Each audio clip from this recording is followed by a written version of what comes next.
สบายดีเนาะมื้อนี้เราก็สิมาแนะนำวิธีการ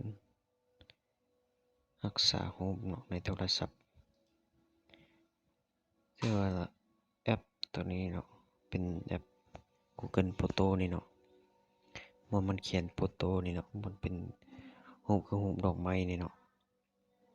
ตัวนี้หลายคนคือสิบ่ได้ลงชื่อเขาใช้เนาะตัวนี้มันสำคัญไว้เลยเนาะสำคัญไว้ว่าถ้าเขาลงชื่อเขาใช้แล้วเนาะให้เรานี่ไปเปิดสำรองข้อมูลเนาะเปิดสำรองข้อมูลใส่อีเมลของเราอีเมลหลักของเราเนาะ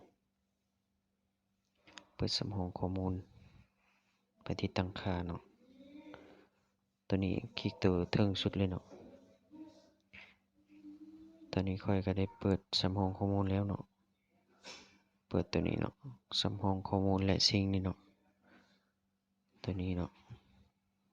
ไปที่อีเมลของเราเลยเนาะ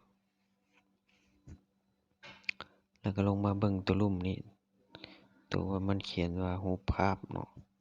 แล้วก็วิดีโอถ้าเราอยากให้มันสำรองแต่รูปภาพเราก็ติ๊กแต่รูปภาพพอเนาะสำรองข้อมูลเมื่อใดเมื่อโรมมิ่งเราก็ติ๊กไปเนาะตัวนี้มันจะช่วยเราเวลาเราสำรองข้อมูลไว้แล้วเนาะถ้าว่าเราเอาอีเมลเก่าของเราไปลงใส่หน่วยใหม่เนาะไปเข้าบนตัวนี้เนาะ Google โฟโต้ตัวนี้เนาะรูปภาพของเรารูปภาพเก่าที่อยู่ในโทรศัพท์ในเก่าเนาะ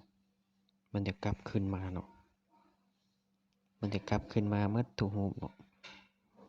แต่ถ้าเราเข้าไปตัวบนแกลเลอรี่นี่สมมุติว่าเราถ่ายภาพถ่ายรูปถ่ายหยังเนาะเราเข้าไปลบแล้วแต่ว่าตัวนี้เปิดสำรองข้อมูลตัวนี้มันจะ